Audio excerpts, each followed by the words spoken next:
Bismillahirrahmanirrahim. Assalamu alaikum. Our today's topic, that is processes involved in photosynthesis. जो photosynthesis है, the word photo means light, solar energy, and synthesis means to produce or to make. यहाँ पे photosynthesis का मतलब है, photo means सूरज की रोशनी के लिए वर्ड फ़ोटो यूज़ होता है. सिंथेसिस मीन्स कुछ बनाना, कुछ प्रोड्यूस करना.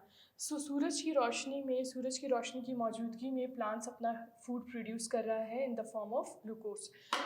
ये प्रोसेस कहलाता है फोटोसिंथेसिस. सूरज की रोशनी में जब प्लांट्स अपना फूड प्रोड्यूस करता है with the help of inorganic compounds such as water and carbon dioxide, the inorganic compounds are converted into organic compound glucose.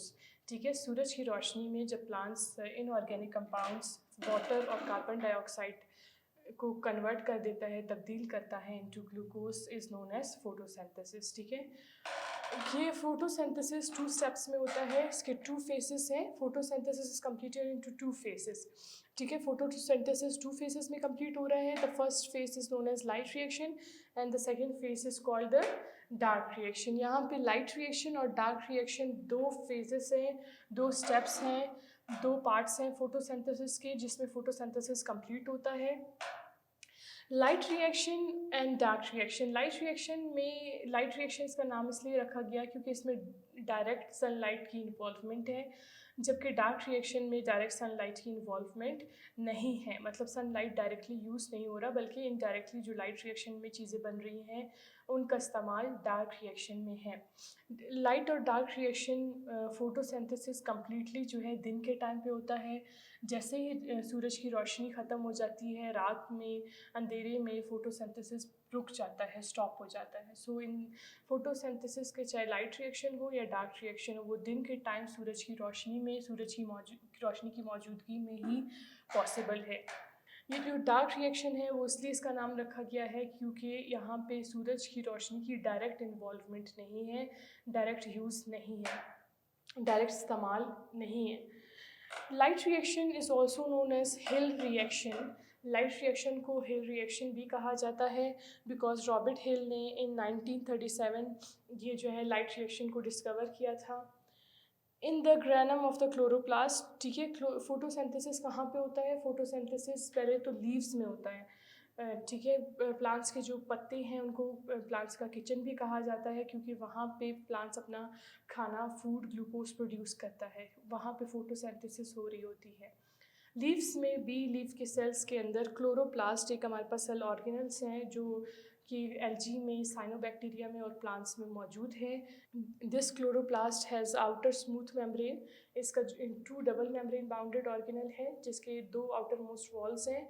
जो बाहर का कवर है, बाहर का वॉल है, बाहर का मेम्ब्रेन है, वो स्मूथ है, स्ट्रेट है, जबकि जो अंदर का कवर है, अंदर का मेम्ब्रेन है क्लोरोप्लास्ट का, वो फोल्डेड है, वो फोल्ड्स बना रहा है और वो अंदर की तरफ फोल्ड होकर थैलेकॉइड मेम्ब्रेन्स प्रोड्यूस कर रहे हैं. थैलेकॉइड मेम्ब्रेन्स थैले की तरह का स्ट्रक्चर्स हैं, वो इनर वॉल के फोल्डिंग की वजह से बने हैं. ये थैलेकॉइड मेम्ब्रेन्स जब एक दूसरे के ऊपर इस तरह मौजूद होते हैं स्टाक के फॉर्म में, so it is known as granum. तो ये बोला जा रहा है कि फोटोसिंथेसिस क्लोरोप्लास्ट के ग्रैनम में लाइट रिएक्शन होता है. ठीक है, लाइट रिएक्शन और डार्क रिएक्शन. अब ये क्लोरोप्लास्ट का स्ट्रक्चर है, थैलेकॉइड मेम्ब्रेन्स पर लाइट रिएक्शन होगा और जो बाकी सारा इनर स्पेस है मेम्ब्रेन्स के अंदर की जो खाली जगह है क्लोरोप्लास्ट की, जहाँ पे जेली लाइक फ्लूइड मौजूद है, इसे कहा जाता है स्ट्रोमा. और जो स्ट्रोमा है वहाँ पे डार्क रिएक्शन होता है. Light reaction on the thylakoid membranes and dark reaction in the inner space with fluid, jelly like fluid fill space is known as stroma. यहाँ पे डार्क रिएक्शन होगा. तो थैलेकॉइड मेम्ब्रेन्स के ऊपर जब एक साथ इस तरह मौजूद होते हैं एक बंडल के फॉर्म में एक दूसरे के ऊपर, इसे कहा जाता है ग्रैनम. तो ग्रैनम के ऊपर लाइट रिएक्शन होगा. Energy is trap to prepare. इस लाइट रिएक्शन में बेसिकली क्या होता है, सूरज की रोशनी को ट्रैप किया जाता है, सूरज की जो रोशनी है इसे एब्जॉर्ब किया जाता है. सोलर एनर्जी को एब्जॉर्ब करके लाइट रिएक्शन में ATPs बनती है और NADPH बनता है. ये ATP और NADPH बनेंगे। हम इसे फर्दर आगे डिस्कस करेंगे कि ATP और NADPH लाइट रिएक्शन में कैसे बनते हैं। ठीक है, यहाँ पे आप देखें सूरज की रोशनी थैलेकॉइड मेम्ब्रेन्स के ऊपर यहाँ पे क्लोरोफिल पिगमेंट मौजूद है। क्लोरोफिल एक ऐसा मॉलिक्यूल है जो कि लाइट को एब्जॉर्ब कर सकता है। लाइट की जब सूरज की रोशनी जैसे ही क्लोरोफिल मॉलिक्यूल पे पड़ती है तो क्लोरोफिल मॉलिक्यूल यहाँ पे हम फर्दर इसको स्टडी करेंगे। यहाँ पे this is the diagram that shows the light reaction that occurs in the leaf, in the chloroplast of the leaves, and on the thylakoid membranes on granum the light reaction occurs. Light reaction में होता क्या है basically? Light reaction में जैसे सूरज की रोशनी chlorophyll molecules पर पड़ती है, ये जो क्लोरोफिल मॉलिक्यूल्स हैं मॉलिक्यूल है, ये क्लोरोफिल मॉलिक्यूल की एनर्जी लेवल बढ़ जाती है। जैसे इनकी एनर्जी लेवल बढ़ती है तो ये अपना एक इलेक्ट्रॉन 2 इलेक्ट्रॉन्स लूज़ कर लेते हैं। ये इनके जो इलेक्ट्रॉन है वो अपने आउटर मोस्ट शेल से बाहर जंप कर लेते हैं बिकॉज ऑफ हाई एनर्जी, और इसकी वजह से वो अपने 2 इलेक्ट्रॉन लूज़ कर लेते हैं। जैसे ही क्लोरोफिल मॉलिक्यूल ने अपने इलेक्ट्रॉन लूज़ किए, ये इलेक्ट्रॉन डेफिशिएंट हो गए। मीन्स कि क्लोरोफिल मॉलिक्यूल में 2 इलेक्ट्रॉन्स की कमी हो गई। ठीक है, ये इलेक्ट्रॉन डेफिशिएंट हो गए और ये जब क्लोरोफिल के 2 इलेक्ट्रॉन्स जो इन्होंने रिलीज़ किए वो आगे मूव करेंगे। यहाँ पे क्या होगा, जैसे ही सूरज की रोशनी पड़ती है तो वाटर मॉलिक्यूल, एक पानी का जो मॉलिक्यूल है वाटर मॉलिक्यूल, वो भी स्प्लिट हो जाता है 2 पार्ट्स में। और ये water molecule is basically consist of H2O, hydrogen and oxygen molecule.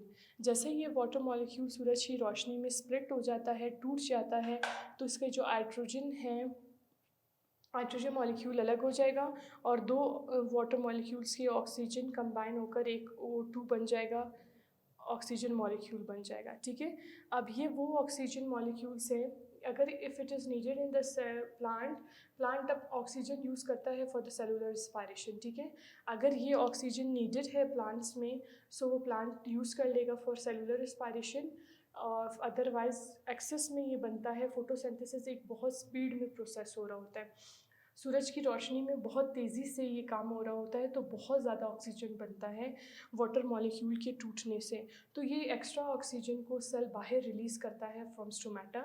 इसीलिए ड्यूरिंग फोटोसिंथेसिस दिन के टाइम प्लांट्स क्या करते हैं, कार्बन डाइऑक्साइड की इनटेक करते हैं और ऑक्सीजन रिलीज़ करते हैं, क्योंकि फोटोसिंथेसिस के दौरान, लाइट रिएक्शन के दौरान जब वाटर मॉलिक्यूल्स टूटते हैं 2 पार्ट्स में, हाइड्रोजन अलग हो जाता है और ऑक्सीजन अलग हो जाएगा। 2 वाटर मॉलिक्यूल्स की जब ऑक्सीजन कंबाइन होंगे तो वो O2 बन जाएगा। ये ऑक्सीजन मॉलिक्यूल को बाहर एनवायरनमेंट में स्टोमेटा से प्लांट बाहर रिलीज़ कर लेगा, स्टोमेटा के ज़रिए प्लांट ये ऑक्सीजन बाहर रिलीज़ करेगा। अब यहाँ पे हाइड्रोजन जो 2 हाइड्रोजन मॉलिक्यूल्स हमारे पास, जो हाइड्रोजन मॉलिक्यूल हैं, ठीक है, ये H2 थे तो यहाँ पे हमारे पास 2 हाइड्रोजन हैं। ये दोनों हाइड्रोजन अपने इलेक्ट्रॉन लूज़ करेंगे। एज हाइड्रोजन है वो ओनली 1 इलेक्ट्रॉन, तो जब ये इलेक्ट्रॉन लूज़ करेंगे यहाँ पे पॉजिटिव चार्ज अपेयर हो जाएगा। ठीक है, कोई भी मॉलिक्यूल जब इलेक्ट्रॉन लूज़ करता है वो ऑक्सीडाइज हो जाता है, उस पर पॉजिटिव चार्ज अपेयर हो जाता है। ठीक है, और कोई अगर मॉलिक्यूल इलेक्ट्रॉन गेन करेगा वो रिड्यूस हो जाएगा और वो खुद रिड्यूस हो जाएगा और प्रोसेस कहा जाएगा रिडक्शन। तो यहाँ पे हाइड्रोजन ने इलेक्ट्रॉन लूज़ किए, इसके ऊपर पॉजिटिव चार्ज अपेयर हो गया, this is also known as ionization.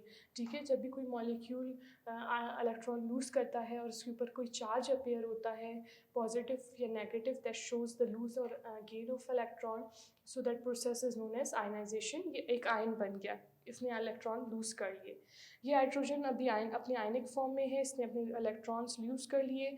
ये जो 2 इलेक्ट्रॉन्स है ये जाएंगे और क्लोरोफिल मॉलिक्यूल इन्हें गेन करेगा। ठीक है, जब ये क्लोरोफिल मॉलिक्यूल्स ये 2 इलेक्ट्रॉन्स वापस गेन करेंगे, जो उन्होंने पहले 2 इलेक्ट्रॉन्स लूज़ करके अपने आप को इलेक्ट्रॉन डेफिशिएंट कर लिया था, अब उसकी रिक्वायरमेंट वापस पूरी हो गई। ठीक है, पहले इसने 2 इलेक्ट्रॉन, यहाँ से क्लोरोफिल मॉलिक्यूल ने 2 इलेक्ट्रॉन लूज़ किए और यहाँ से पीछे से वाटर मॉलिक्यूल के हाइड्रोजन से इन्हें 2 इलेक्ट्रॉन्स वापस मिल रहे हैं। तो अब ये जो क्लोरोफिल मॉलिक्यूल है ये इलेक्ट्रॉन डेफिशिएंट नहीं रहा, इसकी जो इलेक्ट्रॉन की डेफिशिएंसी थी, कमी थी, वो वापस पूरी हो चुकी है। अब ये जो 2 इलेक्ट्रॉन वो पहले क्लोरोफिल लूज़ कर चुका था, ये आगे इलेक्ट्रॉन ट्रांसपोर्ट चेन में मूव करेगा। What is electron transport chain? ये एक ऐसी चेन है जिसमें एक मॉलिक्यूल इलेक्ट्रॉन रिसीव करता है और वो बाद में आगे जाके फिर इलेक्ट्रॉन लूज़ करेगा और फिर दूसरा मॉलिक्यूल वो इलेक्ट्रॉन गेन करेगा और फिर वो मॉलिक्यूल लूज़ करेगा, और इसी तरह जब electron from one molecule to another molecule pass होता रहेगा, एक गेन कर रहा है, दूसरा फिर से लूज़ कर रहा है, फिर गेन कर रहा है, तो इस सारे प्रोसेस में इलेक्ट्रॉन की ट्रांसफ़र हो रही है, इलेक्ट्रॉन की मूवमेंट हो रही है from one molecule to another molecule. Electron move कर रहा है एक मॉलिक्यूल से दूसरे मॉलिक्यूल की तरफ, एक मॉलिक्यूल से गेन करेगा, फिर आगे जाके वो लूज़ करेगा और ये इलेक्ट्रॉन दूसरे मॉलिक्यूल के पास चले जाएंगे, फिर वो इलेक्ट्रॉन रिसीव कर रहे हैं, रिड्यूस हो रहा है, फिर लूज़ करेगा, ऑक्सीडाइज होगा, तो मुसलसल oxidation, gain of loose of electron और रिडक्शन, गेन ऑफ इलेक्ट्रॉन, ये चलता रहेगा।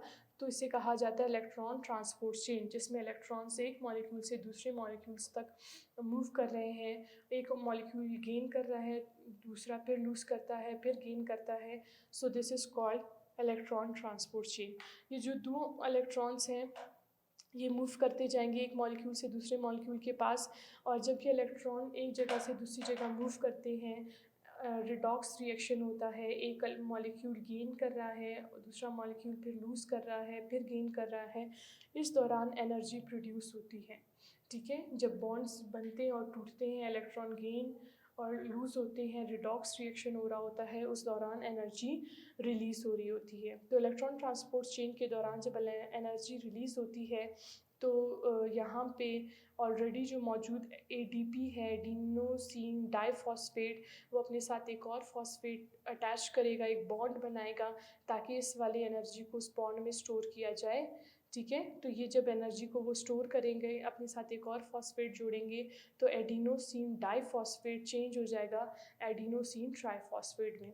इस तरह एटीपीज बनते हैं। ठीक है, एडिनोसिन डाइफॉस्फेट पहले से मौजूद है, फॉस्फेट मॉलिक्यूल भी मौजूद है वहाँ पे, सिर्फ जो एनर्जी रिलीज़ हो रही है इलेक्ट्रॉन ट्रांसपोर्ट चेन के दौरान, उस एनर्जी को बॉन्ड के फॉर्म में स्टोर करने के लिए एटीपी एडिनोसिन डाइफॉस्फेट अपने साथ एक और फॉस्फेट मॉलिक्यूल अटैच करेगा और अपने आप को कन्वर्ट कर देगा एटीपी में। अभी जो नया बॉन्ड बना है उसमें एनर्जी स्टोर हो चुकी है।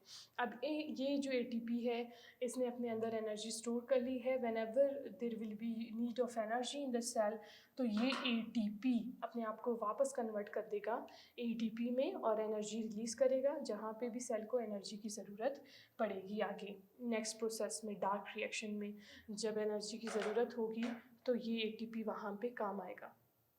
फिर आगे जाके ये देखें, ये 2 इलेक्ट्रॉन, ये दूसरा हमारे पास क्लोरोफिल मॉलिक्यूल है, क्लोरोफिल मॉलिक्यूल, इसे फोटोसिस्टम 1 कहा जाएगा और इसे फोटोसिस्टम 2 कहा जाता है। यहाँ पे ग्रुप ऑफ क्लोरोफिल मॉलिक्यूल्स जब एक ग्रुप में अरेंज होके प्रेजेंट होते थैलेकॉइड मेम्ब्रेन्स पे, इन्हें कहा जाता है फोटोसिस्टम। तो ये फोटोसिस्टम 2 है और ये फोटोसिस्टम 1 है। हालांकि ये पहले है, ये बाद में है। इसका नाम फोटोसिस्टम 2 इसीलिए रखा गया क्योंकि ये बाद में डिस्कवर हुआ, और ये वाला जो है फोटोसिस्टम 1 इसीलिए कहा जाता है क्योंकि ये पहले डिस्कवर हुआ। Group of chlorophyll molecules, when they are arranged on the surface of thylakoid membrane, they are called photosystem।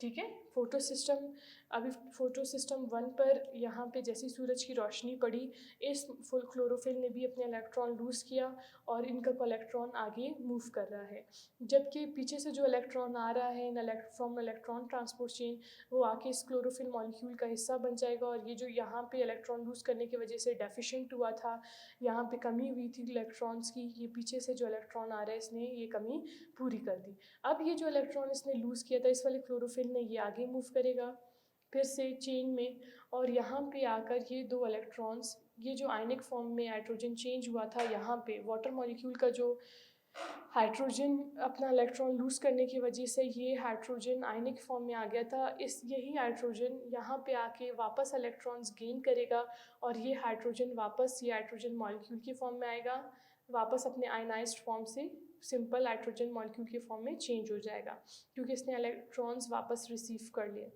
अब यहाँ पर ये NADP है, ठीक है। ये NADP अपने साथ जब एक हाइड्रोजन अटैच करेगा तो NADP मॉलिक्यूल NADPH में कन्वर्ट हो जाएगा। NADP ऐसे मॉलिक्यूल्स हैं कि वो अपने आप को जहाँ पे भी हाइड्रोजन की ज़रूरत होती है वो अपना हाइड्रोजन डोनेट कर देते हैं, और जैसे ही जहाँ पे फिर से कहीं हाइड्रोजन अवेलेबल होता है तो ये अपने आप को NADP से वापस NADPH के फॉर्म में चेंज कर लेते हैं, हाइड्रोजन मॉलिक्यूल को रिसीव करते हैं। तो बेसिकली लाइट रिएक्शन में कौन सी 3 चीज़ें बनी? लाइट रिएक्शन में एक वाटर के स्प्लिट होने की वजह से, वाटर मॉलिक्यूल्स के टूटने की वजह से ऑक्सीजन मॉलिक्यूल्स बने थे।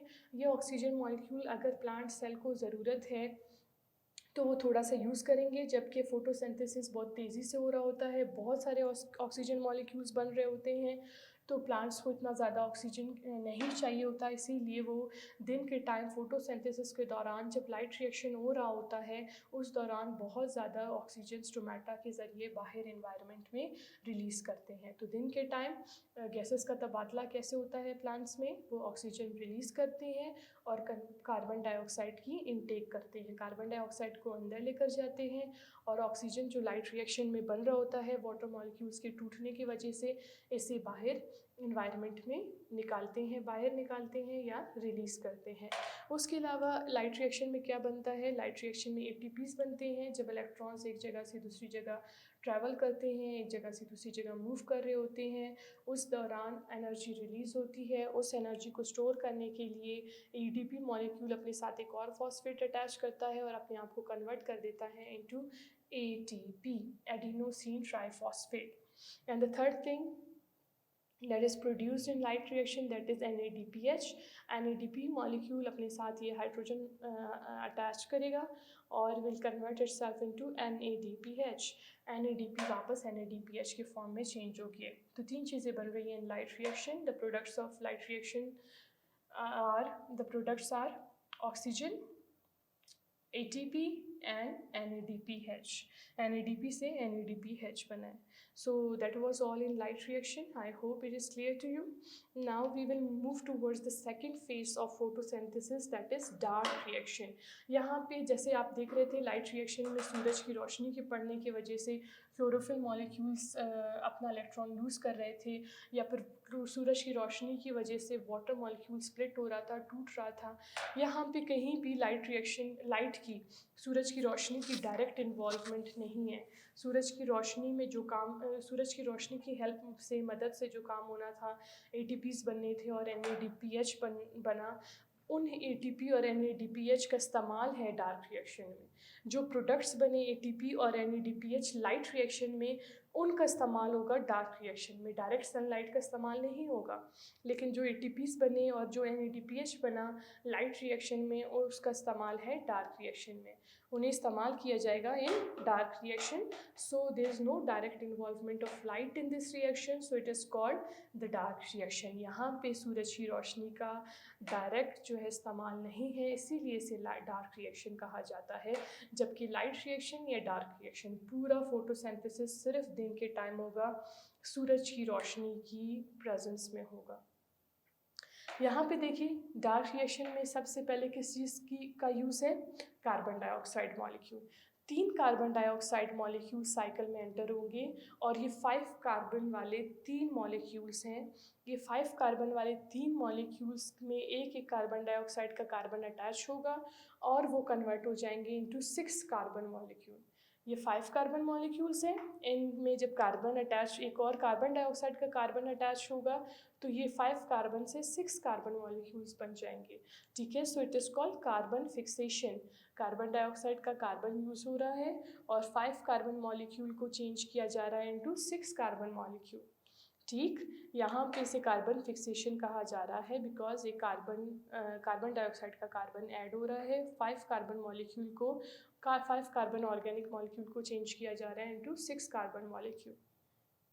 फिर इस 6 कार्बन जो मॉलिक्यूल है, जो 6 कार्बन्स वाला मॉलिक्यूल है, वो स्टेबल नहीं है, वो 6 कार्बन के फॉर्म में ज़्यादा देर तक नहीं रह सकता, तो इसीलिए वो टूट जाता है, स्प्लिट हो जाता है 3 कार्बन मॉलिक्यूल्स में। और 6 कार्बन मॉलिक्यूल टूट गया बीच में से, तो 2 मॉलिक्यूल्स बने 3 कार्बन वाले, ठीक है, 2 मॉलिक्यूल्स बने 3 कार्बन वाले। और यहाँ पे एनर्जी का यूज़ है, एटीपी का यूज़ है और एनएडीपीएच का यूज़ है। इन कार्बन मॉलिक्यूल्स के साथ हाइड्रोजन अटैच हो जाएगा, एनर्जी यूज़ होगी उस हाइड्रोजन को अटैच करने के लिए, बॉन्ड फॉर्मेशन के लिए। सो दिस 3 कार्बन मॉलिक्यूल, एक जो है ना, एक 3 कार्बन वाला मॉलिक्यूल, एक मॉलिक्यूल साइकिल से बाहर निकल जाएगा और ये बाहर इस ग्लूकोज बनाने के लिए यूज़ होगा। इसी तरह ये साइकिल एक दफ़ा और चलेगा, एक और 3 कार्बन वाला मॉलिक्यूल बाहर आएगा, तो ये 3 कार्बन वाले मॉलिक्यूल साथ में कंबाइन होकर एक ग्लूकोज से 6 कार्बन मॉलिक्यूल, तो वो एक साइकिल कंप्लीट होगा। एक 3 कार्बन मॉलिक्यूल बाहर निकला, फिर एक साइकिल रिपीट होगा, एक और 3 कार्बन वाला मॉलिक्यूल बाहर आएगा, तो फिर दो मॉलिक्यूल्स आपस में अटैच हो जाएंगे और फिर एक ग्लूकोज मॉलिक्यूल बनेगा। एक 3 कार्बन वाला मॉलिक्यूल साइकिल से बाहर निकल गया और एक जो पीछे बचा, क्योंकि 3 कार्बन वाले मॉलिक्यूल्स 2 हैं, एक जो है वापस कन्वर्ट हो जाएगा इनटू 5 कार्बन मॉलिक्यूल और साइकिल रिपीट होगी। जब साइकिल सेकेंड टाइम रिपीट होगी तो एक और कार्बन डाइऑक्साइड एंटर होगा, वो 5 कार्बन मॉलिक्यूल को वापस 6 कार्बन मॉलिक्यूल में कन्वर्ट करेगा। 6 कार्बन वाले मॉलिक्यूल स्टेबल नहीं है, वो स्प्लिट हो जाएंगे, बीच में से टूट जाएंगे और एक 6 कार्बन वाले मॉलिक्यूल से 3 कार्बन वाले 2 मॉलिक्यूल्स बन जाएंगे। 3 कार्बन वाले 2 मॉलिक्यूल्स में से एक मॉलिक्यूल साइकिल से बाहर निकलेगा ग्लूकोज बनाने के लिए, और एक जो मॉलिक्यूल है वो वापस कन्वर्ट हो जाएगा इनटू 5 कार्बन मॉलिक्यूल, ताकि वापस साइकिल रिपीट हो सके। सो यहाँ पे जब ये 3 कार्बन वाले मॉलिक्यूल्स हैं, यहाँ पे हाइड्रोजन जब कार्बन के साथ अटैच हो जाएगा, हाइड्रोजन हैव 1 इलेक्ट्रॉन, राइट। सो जब किसी भी मॉलिक्यूल के साथ हाइड्रोजन अटैच होता है तो वो इलेक्ट्रॉन गेन करता है। एक हाइड्रोजन का इलेक्ट्रॉन गेन किया तो वो मॉलिक्यूल रिड्यूस हुआ यहाँ पे और रिडक्शन का प्रोसेस हुआ। अब ये हाइड्रोजन को अटैच करने के लिए जो एनर्जी रिक्वायर्ड है वो एटीपी अपने आप को एटीपी में चेंज करेगा और बॉन्ड टूटकर जो टूटेगा, फॉस्फेट एक अलग हो जाएगा यहाँ से, एटीपी में कन्वर्ट होगा और वो एनर्जी इस्तेमाल होगी हाइड्रोजन को अटैच करने के लिए कार्बन के साथ, ठीक है। तो इसीलिए इसको रिडक्शन फेज कहा जा रहा है कि 3 कार्बन मॉलिक्यूल्स के साथ हाइड्रोजन अटैच हो रहा है, एक इलेक्ट्रॉन वो गेन कर रहे हैं, so they are getting reduced and the process is called reduction. यहाँ पे फिर 3 कार्बन मॉलिक्यूल्स जिनके साथ हाइड्रोजन अटैच हो चुका है वो रिड्यूस हो चुके हैं, उनके पास एक इलेक्ट्रॉन आ चुका है, वो 3 कार्बन मॉलिक्यूल बाहर निकल जाएगा, जबकि 3 कार्बन वाले मॉलिक्यूल्स हैं तो एक 3 कार्बन वाला मॉलिक्यूल वापस कन्वर्ट हो जाएगा इनटू 5 कार्बन मॉलिक्यूल। ये वापस 5 कार्बन मॉलिक्यूल्स बन रहे हैं, सो इस प्रोसेस को कहा जा रहा है रीजेनरेशन, दोबारा उस फॉर्म में आ जाना जहाँ से साइकिल शुरू हो गया है। तो 3 कार्बन वाला मॉलिक्यूल वापस 5 कार्बन वाले मॉलिक्यूल्स में कन्वर्ट हो जाएंगे। So this part of the dark reaction is called regeneration, ठीक है। बेसिकली हो क्या रहा है डार्क रिएक्शन में, 3 कार्बन मॉलिक्यूल्स अलग हो रहे हैं, 2 दफ़ा साइकिल रिपीट होगा, 3 कार्बन वाले मॉलिक्यूल्स जमा होंगे तो एक ग्लूकोज मॉलिक्यूल बनेगा, सही है। इसको 3 कार्बन से वापस 5 कार्बन मॉलिक्यूल बनाने के लिए भी एनर्जी का इस्तेमाल हो रहा है। तो डार्क रिएक्शन में एटीपीज़ का इस्तेमाल हो रहा है, एनएडीपीएच का इस्तेमाल हो रहा है जो लाइट रिएक्शन में बने थे, और उसके अलावा कार्बन डाइऑक्साइड जो प्लांट स्टोमेटा से के ज़रिए बाहर इन्वायरमेंट से कार्बन डाइऑक्साइड लेता है, इस कार्बन डाइऑक्साइड का इस्तेमाल है। और फिर इन द लास्ट क्या बनता है डार्क रिएक्शन के एंड में, ग्लूकोज, एक ऑर्गेनिक कंपाउंड जो बेसिकली फोटोसिंथेसिस में ग्लूकोज बनता है, ठीक है। ये कंप्लीट एक प्रोसेस है, लाइट और डार्क रिएक्शन दोनों साथ साथ होते हैं और एक glucose molecule organic food molecule बनता है।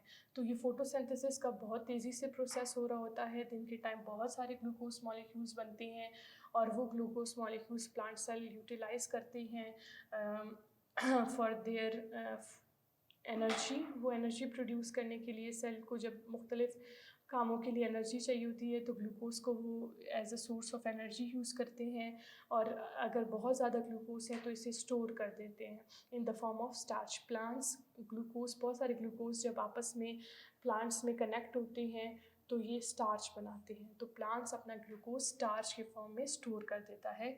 जो बहुत सारा ग्लूकोज दिन के टाइम फोटोसिंथेसिस में बन रहा होता है वो इसे स्टार्च के फॉर्म में स्टोर कर देता है। और जब रात के टाइम जब फोटोसिंथेसिस नहीं हो रही होती तब भी तो प्लांट को ग्लूकोज की ज़रूरत पड़ती है, तब प्लांट्स वो अपना स्टोर फॉर्म वाला ग्लूकोज इस्तेमाल करते हैं। और उसके अलावा ये प्लांट्स को जो भी दूसरे हर्बीवोर्स वगैरह एनिमल्स वगैरह खाते हैं तो एनर्जी उनमें ट्रांसफ़र होती है।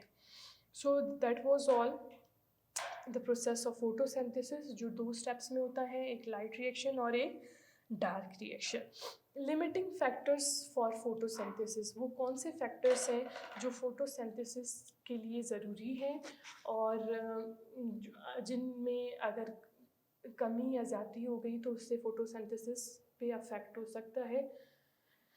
लाइट इंटेंसिटी, ठीक है, लाइट इंटेंसिटी अगर बहुत ज़्यादा भी हुई तब भी फोटोसिंथेसिस स्टॉप हो जाएगा, प्रॉपरली नहीं होगा।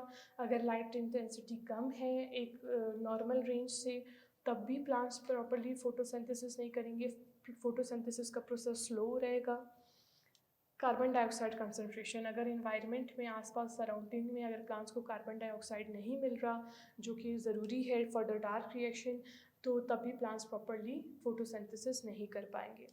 टेम्परेचर का बहुत ज़्यादा रोल है। अगर टेम्परेचर बहुत ज़्यादा बढ़ गया तो प्लांट्स अपने स्टोमेटा क्लोज कर लेंगे ताकि एक्सेस वाटर लॉस ना हो, तो उस दौरान फोटोसिंथेसिस स्टॉप हो जाएगा। टेम्परेचर बहुत ज़्यादा कम है नॉर्मल टेम्परेचर से तो तब भी प्लांट्स जो है ना उस टेम्परेचर में स्लो फोटोसिंथेसिस करेंगे, फोटोसिंथेसिस की स्पीड को में अफेक्ट आएगा।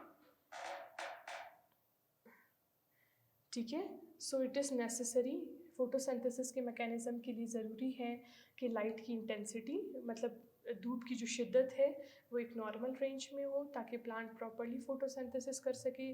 जितनी प्लांट्स को लाइट रिक्वायर्ड है ना, जितना अभी प्लांट्स में जितनी लाइट पड़ती है उसका 1% प्लांट एब्जॉर्ब कर पाता है। तो वो इंटेंसिटी का प्रॉपर होना इज़ वेरी इंपॉर्टेंट कि प्लांट जितनी धूप की शिद्दत जितनी रिक्वायर्ड होगी प्लांट्स को, जितनी प्लांट्स को धूप की शिद्दत की ज़रूरत है अगर उतनी होगी तभी प्लांट प्रॉपरली फोटोसिंथेसिस कर सकता है। फूड बनाने का, ऑर्गेनिक मॉलिक्यूल ग्लूकोज बनाने का जो मैकेनिज़्म है वो प्रॉपरली कैरी आउट कर सकते हैं। उसी तरह अगर आसपास के एनवायरनमेंट में सराउंडिंग में कार्बन डाइऑक्साइड नहीं होगा तब भी प्लांट्स अपना प्रॉपरली फोटोसिंथेसिस नहीं कर पाएंगे। और इसी तरह टेम्परेचर का, ठीक है, नॉर्मली 20 से 30 डिग्री सेंटीग्रेड पे प्लांट्स अच्छे से फोटोसिंथेसिस कर पाते हैं। उससे ज़्यादा हो गए तब भी प्लांट्स फंक्शनल नहीं होंगे, फोटोसिंथेसिस नहीं कर पाएंगे। अगर टेम्परेचर कम हो गया तब भी वो स्लो फोटोसिंथेसिस का जो प्रोसेस है वो स्लो हो जाएगा, आस्ता हो जाएगा और प्रॉपरली वो फोटोसिंथेसिस प्लांट नहीं कर पाएंगे। तो प्लांट बर वक्त प्लांट को ग्लूकोज नहीं मिलेगा, प्लांट सेल्स को ग्लूकोज नहीं मिलेगा तो वो एनर्जी नहीं हासिल कर पाएंगे और एनर्जी नहीं होगी तो सेल की एक्टिविटीज़ रुक जाएंगी और प्लांट सेल्स की डेथ हो सकती है। तो प्लांट सेल अगर प्लांट सर्वाइव नहीं कर रहा, जो कि प्रोड्यूसर्स हैं, जो प्राइमरी प्रोड्यूसर्स हैं, जो पूरे फूड चेन का जो पहला सोर्स है एनर्जी का बनाने का वो प्लांट्स बना रहे हैं, एल्गी और साइनोबैक्टीरियाज हैं, तो इनका सर्वाइव करना ज़रूरी है ताकि बाकी सारे लिविंग ऑर्गेनिज्म जिंदा रह सकें, सर्वाइव कर सकें। So that was the end of the lecture. I hope it was clear to you. Thank you so much.